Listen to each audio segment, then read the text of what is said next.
우리 계속해서 우리 소유리 문답, 웨스트민스터 소유리 문답 내용을 함께 살펴보고 있습니다. 비록 뭐 한 300년 이상 예전에 만들어진 내용이지만 그러나 오늘 우리에게도 많은 또 은혜를 주고 있는 줄 믿습니다. 또 우리 신앙에 있어서 아주 기본적인 것들을 또 다루고 있는데요. 그 중에 지금 우리는 주기도문의 내용을 함께 살펴보고 있습니다. 주기도문, 지금 여러분 읽으신 그 본문이 주기도문 중에 일부이죠. 그렇죠? 예. 9절에서부터 그러므로 너희는 이렇게 기도하라. 그러면서 주님이 우리에게 알려주신 기도문, 하늘에 계신 우리 아버지여. 여기가 이제 다 9절에서부터 여기가 쭉 다 주기도문의 내용입니다. 자, 근데 이 주기도문을 우리가 크게 분류를 이렇게 좀 해봤어요. 내용을 나누어서 토막을 내봤습니다. 먼저는 머릿말에 해당하는 부분이 있죠. 머릿말에 해당하는 부분이 어디냐면 하늘에 계신, 그 다음 뭐예요? 우리 아버지여. 여기까지가 이제 머릿말에 해당이 되고요. 그 다음에 아래로 이렇게 내려가 보면은 6개의 간구가 나오고 있습니다. 하나님께 간구하는 것들 6가지가 있고, 맨 마지막에 이제 머릿말 같이, 머릿말이 아니죠, 맺은말 같이 맨 끝에 이제 마무리하는 되게 나라와 권세와 영광이 아버지께 영원히 있습니다. 자, 이게 이제 맨 마지막에 붙게 되죠. 이게 끝에 맺은말이라 한다면 중간에 6개의 간구들이 있는데, 자, 그 맨 앞에 머릿말, 여기에서 우리가 기억해야 할 것이 2가지가 있었습니다. 자, 뭔지 제일 중요한 건 뭘까요? 하나님은 우리의 뭐라고요? 아버지시다라고 하는 거죠. 하나님은 아주 막 무서운 그런 아버지가 아니라 성경이 이야기하는 아버지는 아빠, 아버지라고 이렇게 얘기합니다. 아빠, 너무나 그 어린 갓난아이가 정말 믿고 의지하고 따를 수 있는 아주 좋은 자상하고 나에게 최고인, 나에게 전부인 그런 아빠, 그분이 바로 우리 하나님 아빠시다라고 이렇게 말씀을 드렸어요. 예. 혹시라도 여러분에게 어떤 여러분의 아버지에 대한 안 좋은 추억들이 있을 수도 있습니다.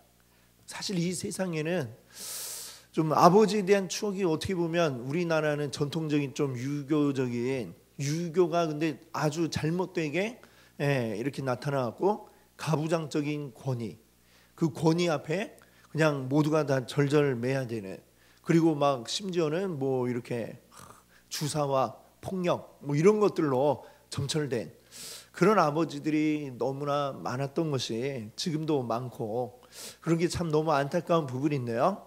우리는 이 성경을 통해서 혹시라도 여러분의 아버지가 그런 분이셔서 좀 아픈 기억이 있다 하더라도 우리는 이 성경에서 진짜 아버지, 참 아빠, 아버지가 어떤 분이신지를 우리가 이 성경을 통해서 알고 깨닫고, 그렇게 함으로 또 우리의 아버지에 대한 생각들이 좀 다시 바뀌어질 수 있는 그런 계기가 되기를 바랍니다.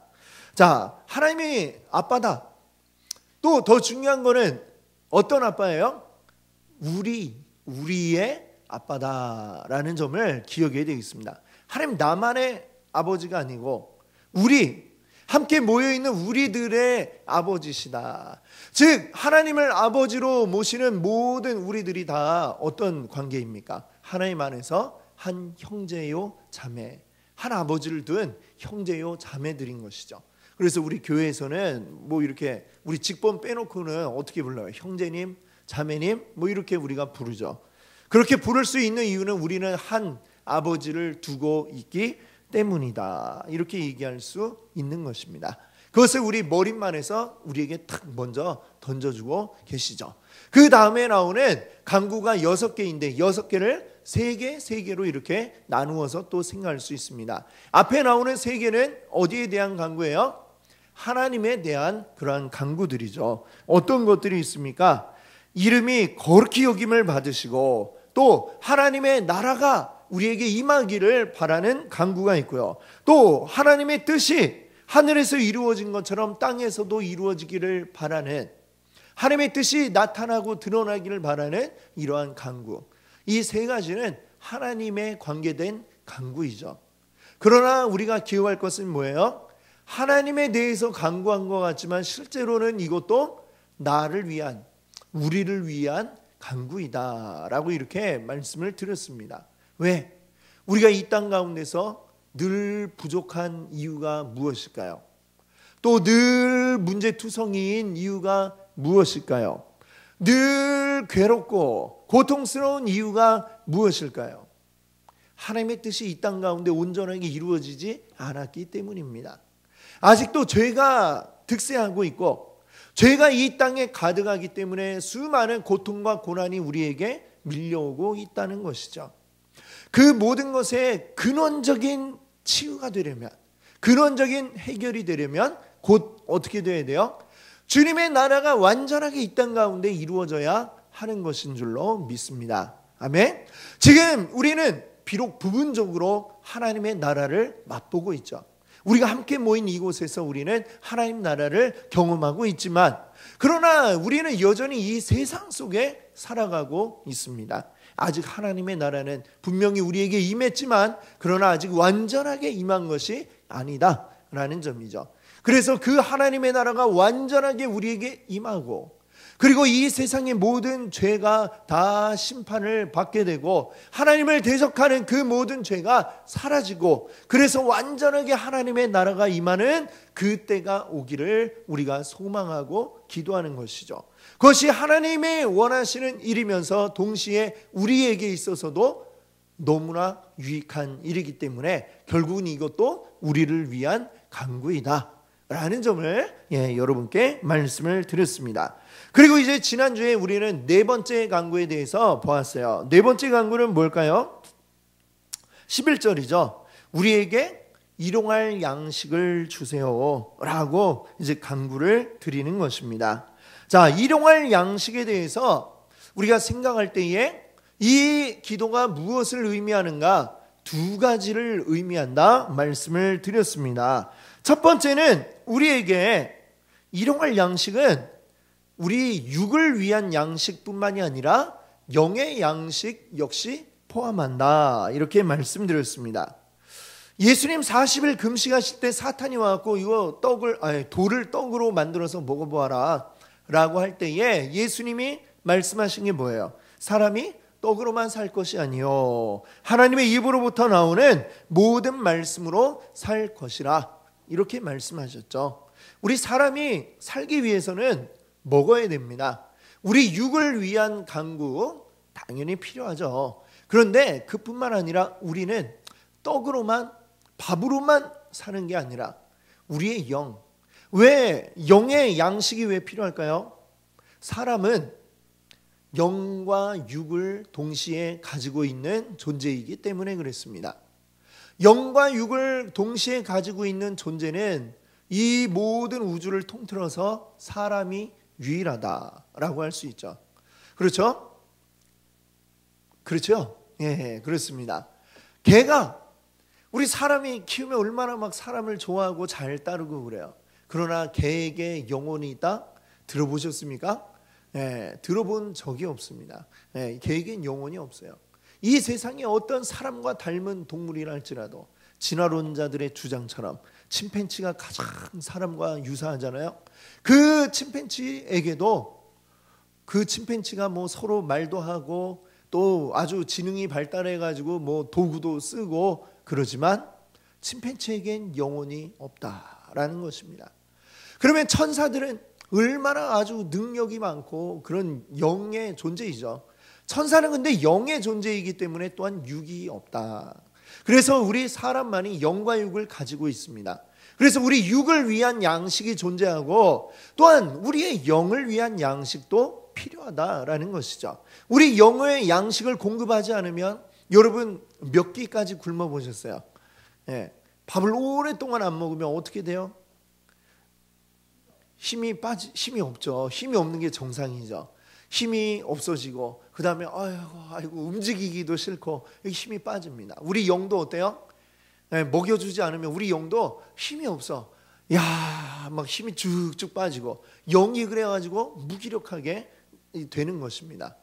영의 양식 먹여줘야 돼요. 우리 영의 양식이 무엇일까요? 바로 하나님의 말씀인 줄 믿습니다. 아멘. 하나님의 말씀을 이 계속해서 공급받기를 거부하면 여러분 단식 투쟁을 하는 거나 마찬가지예요. 그래서 이 하나님 앞에 금식 기도하는 거는 일종의 우리 몸을 가지고 하는 단식 투쟁이지만 영의 양식 공급을 막으면서 투쟁을 하시면 안 됩니다. 하나님 앞에 그거는 하나님이 안 좋아하세요. 항상 하나님의 말씀을 우리 안에 충만하게 우리 영을 살찌우시는 여러분 되시기를 바랍니다. 자, 그리고 이 일용할 양식을 주옵시고라는 간구가 의미하는 또 한 가지가 있는데 그것은 뭘까요?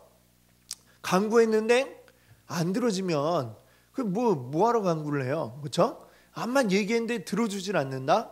그런 간구를 할 필요가 없죠. 중요한 건 이렇게 우리가 간구할 때 하나님이 어떻게 하신다는 거예요? 우리 필요를 알고 채워주신다라고 하는 것입니다. 이스라엘이 광야 생활을 할 때에 하나님께서 날마다 그들에게 이 만나를 내려주셔서 먹게 해주셨죠.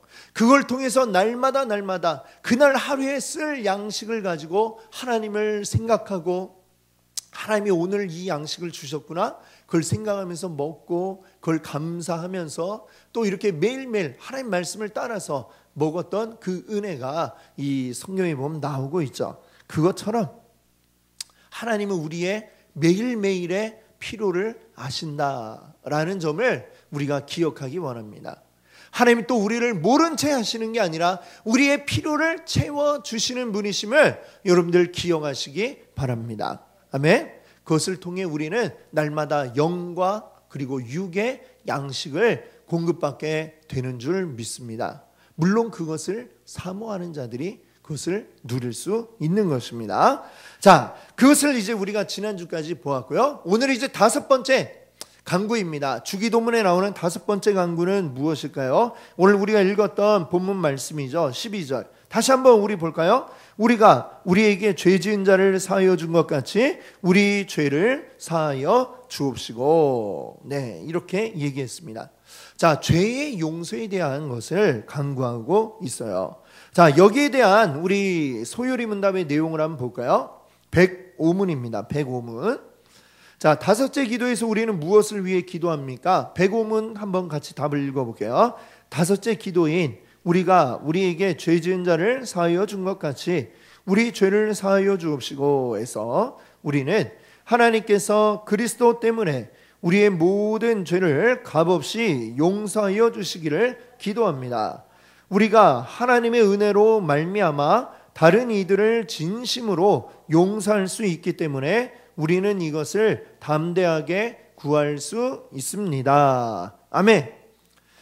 자, 여기에 대한 내용들을 한번 같이 보겠습니다. 이거는 이제 우리 죄에 대한 이제 간구라고 할 수가 있죠. 자, 그러면 먼저 우리가 이 죄가 뭐냐? 죄가 뭔지를 한번 생각해 봐야 되겠습니다. 주기도문에서 우리가 우리에게 죄 지은 자를 사하여 준 것 같이 우리 죄를 사하여 주옵시고라고 할 때 여기에 나오는 이 죄에 해당하는 헬라어를 보면은 그 원래의 뜻이 뭐냐면 빚진다라고 할 때 그 빚을 의미하는 단어가 쓰이고 있습니다. 그러니까 이걸 좀 이렇게 바꿔보면 우리가 우리에게 빚진 자를 탕감해 준 것처럼 우리 죄를 사하여 주옵소서라는 그런 의미로 우리가 받아들일 수 있습니다. 고대 사회에서는요, 이게 빚을 진 사람, 돈을 꾸어서 빚진 사람을 죄인 취급을 했어요. 죄인 취급. 그래서 예수님도 비유에 1만 달란트 빚을 탕감받은 자의 이야기를 마태복음 18장에 이제 하셨는데 거기에 보면 빚을 탕감해 주는 것을 마치 무엇처럼 얘기했냐면 죄를 용서해 주는 것처럼 이렇게 똑같은 의미로 사용을 하셨습니다.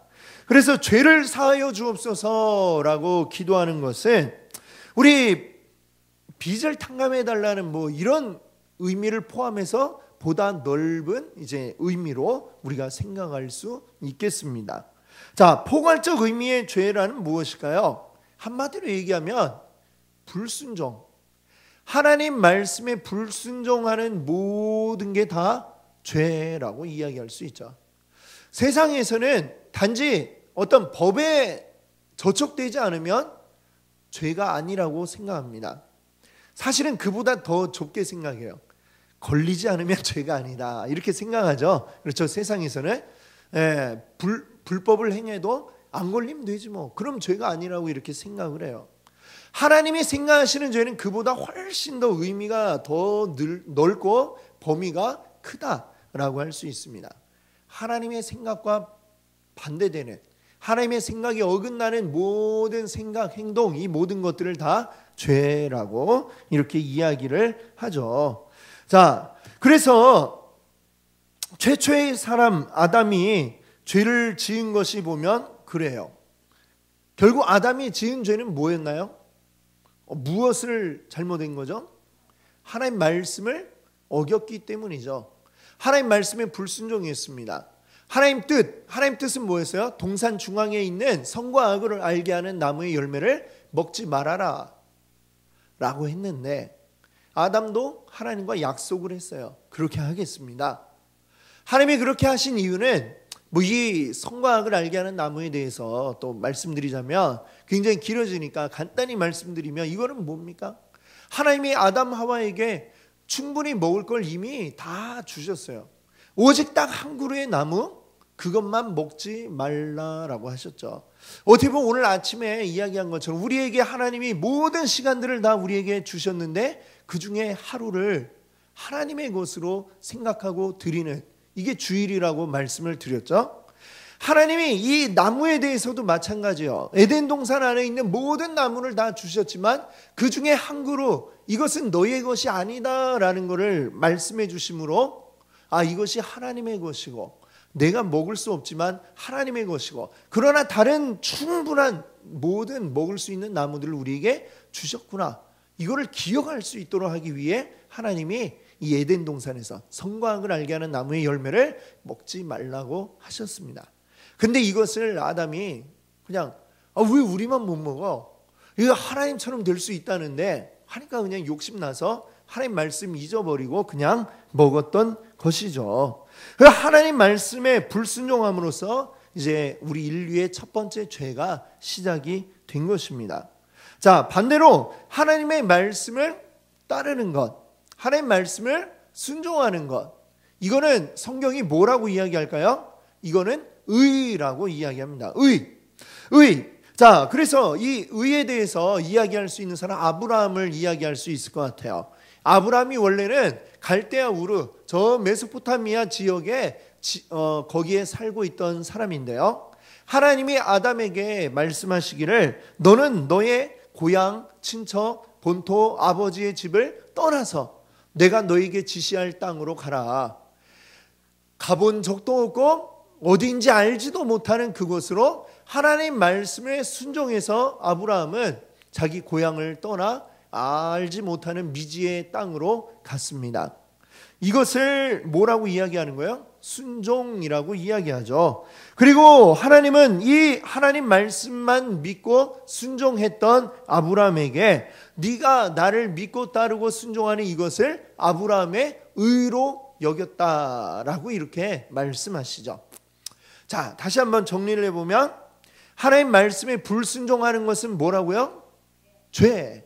하나님 말씀을 따르는 것은 의라고 이렇게 성경이 말씀하고 있습니다. 자, 그런 의미에서 하나님 말씀을 순종하는 것은 우리에게 믿음이고 의이고, 그리고 또 불순종하는 것은 죄라 할 수가 있죠. 따라서 인간의 모든 죄는 우리가 하나님이 아닌 다른 사람에게 잘못을 했다고 할지라도, 즉 내가 옆에 있는 누구를 이렇게 막 때려가지고 돈을 뺏었다, 그 사람한테 죄를 지은 거겠죠. 1차적으로는. 그러나 그 사람에게만 죄를 지은 게 아니라 결국은 그 행동은 하나님께 죄를 지은 게 됩니다. 왜요?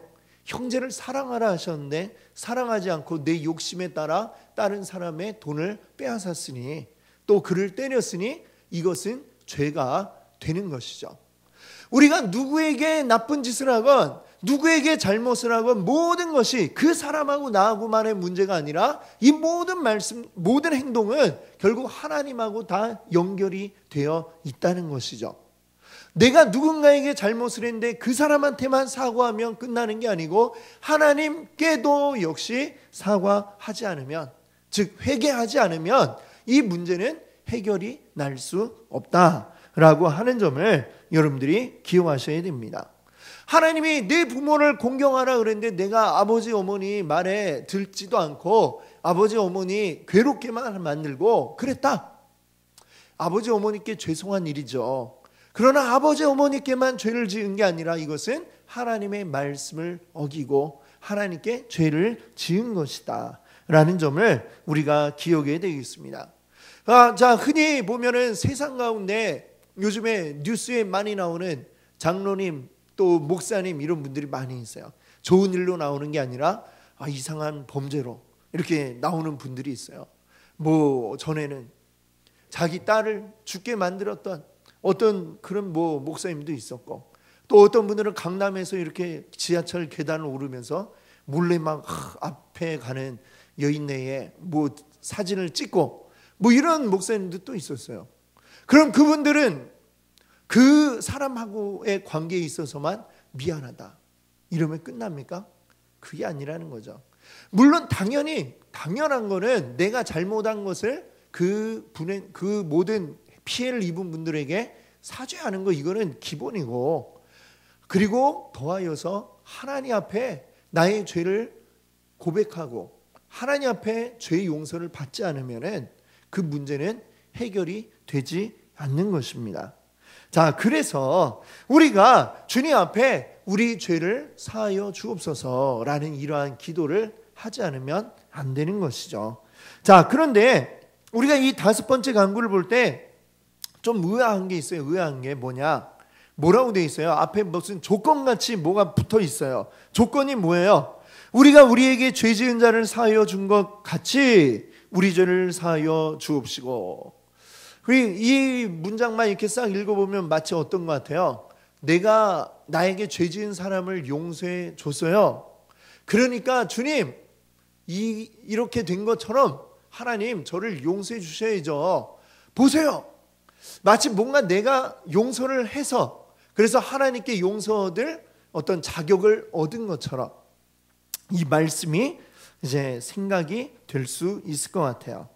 자, 이것을 조건으로 생각하면 이 말씀을 우리가 오해하는 것이다 라고 할 수가 있겠습니다.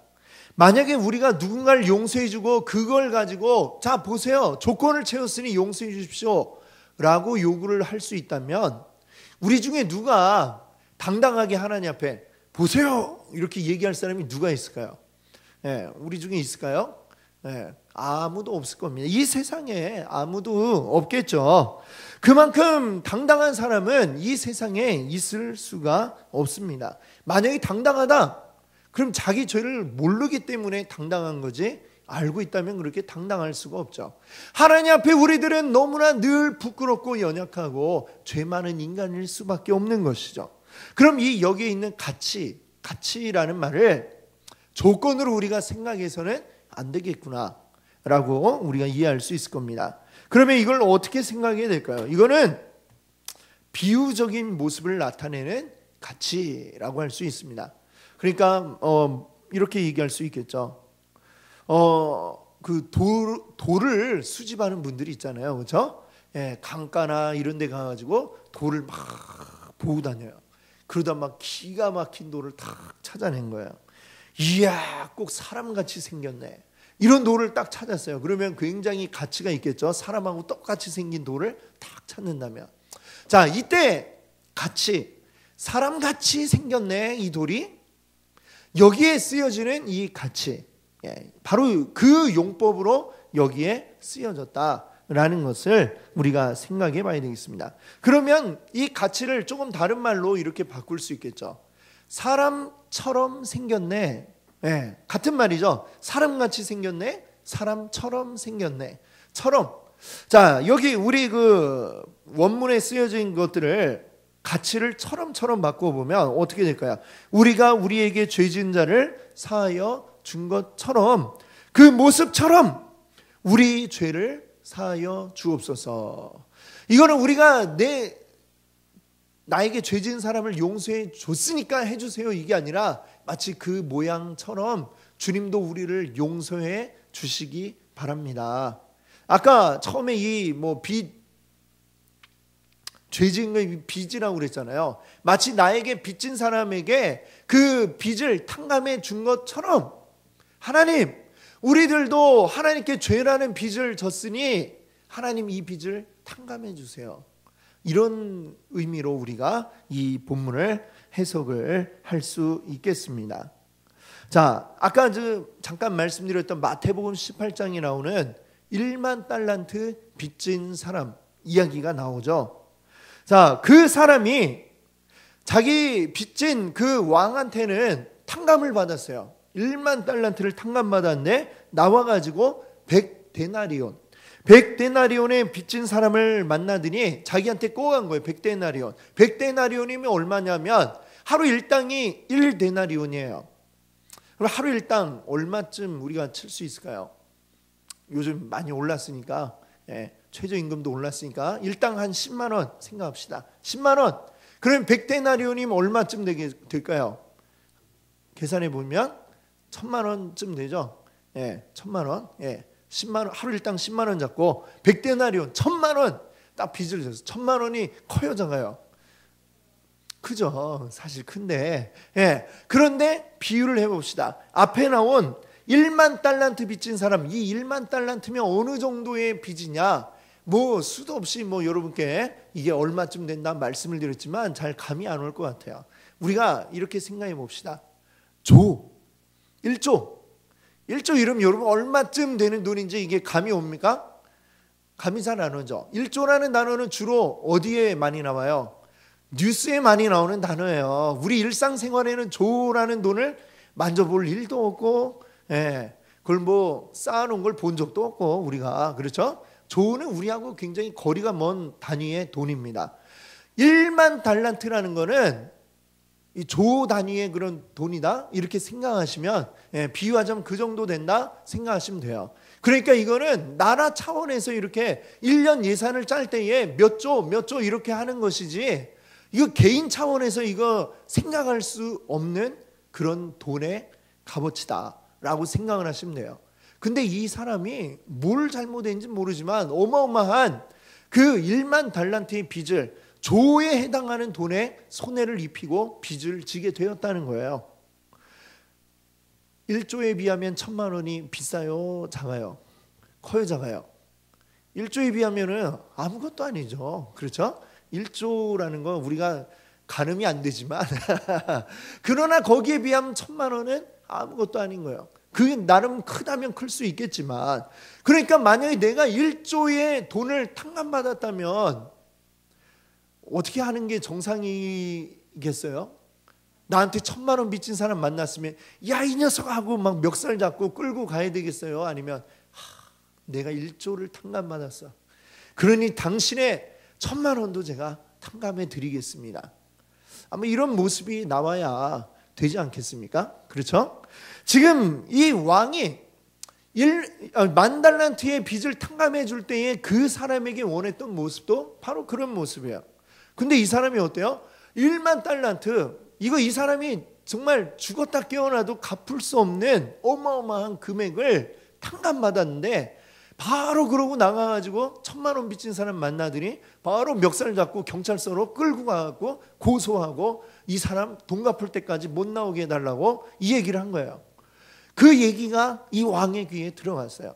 그러니 이게 얼마나 우습겠어요. 이게 1조를 그냥 탕감해 줬더니만 이게 나가서 이런 짓을 하고 다녀? 하고 당장 잡아들였다라는 이야기가 여기에 나오고 있습니다. 자, 이 얘기를 우리한테 적용을 해보세요. 사실 우리가 누구냐? 우리들이 바로 그 1만 달란트 탕감받은 사람들이다 라는 겁니다. 도저히 나는 갚을 수 없는 어마어마한 금액을 하나님께 빚졌는데 하나님이 이걸 탕감해 주셨어요. 근데 나는 어떻게 해야 되겠어요? 이렇게 큰 빚을 탕감받았으니 우리한테 조금 뭔가 좀 기분 안 좋은 소리를 했다고 찾아가고 해코지를 한다거나, 좀 기분 안 좋은 얘기를 했다고 가갖고 막 멱살 잡고 한다거나, 이것이 하나님 보시기에 어떠실 것 같아요? 어쭈 이렇게 하나님 보지 않겠습니까? 내가 1만 달란트를 용서해 줬더니 겨우 1,000만 원 가지고 이래? 하면서 아마 하나님이 다시 손가락을 까딱까딱 하면서 너 다시 들어와, 좀 벌 좀 받아야 되겠다, 이러실 수 있다는 것이죠. 즉 이게 우리가 선후를 따지자면 하나님이 우리를 용서해 주신 게 먼저다라는 것입니다. 그러니 우리들도 어떻게 하라고요? 하나님께 너무 큰 용서를 받았으니까 우리도 우리에게 조그마한 빚진 사람들을 용서해 주세요라고 하는 게 오늘 바로 이 기도의 핵심인 것을 여러분들 기억하시기 바랍니다. 자, 사랑도 받아본 사람이 이렇게 사랑을 또 줄 수 있다고 그러잖아요. 흔히 하는 말로 고기도 먹어본 사람이 잘 먹는다, 뭐 이런 얘기하죠. 용서도 받아본 사람이 더 잘할 수 있겠죠. 예, 여러분 다 용서 받으셨잖아요, 그렇죠? 하나님 앞에 용서 받은 존재들입니다.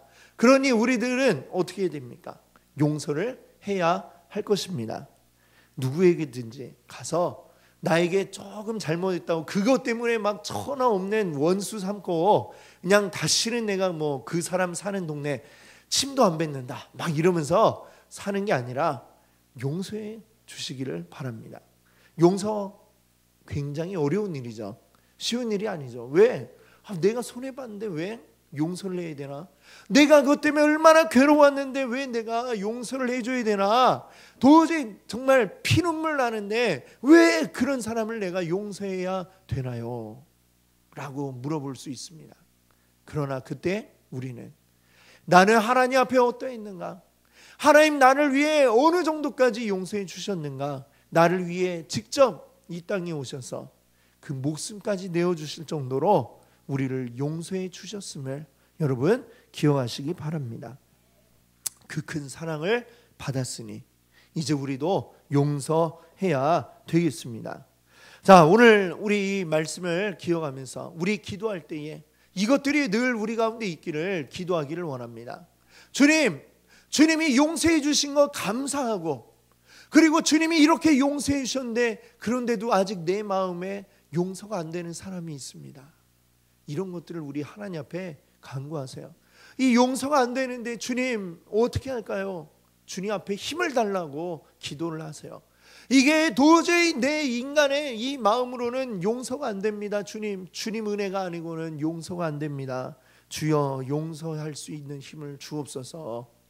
내가 이 해결 안 되는 이 부분을 해결할 수 있도록 주님 도와주옵소서 라고 기도하는 게 바로 이 오늘 5번째 간구, 우리에게 죄진 자를 사해 준 것처럼 우리 죄를 사하여 주옵소서라고 하는 이 간구의 내용인 줄 믿습니다. 우리 마음에 늘 이 용서의 마음, 내가 먼저 더 큰 사랑을 받았음을 기억하시고 모든 우리 용서를 하실 수 있는 여러분들 되시기 바랍니다.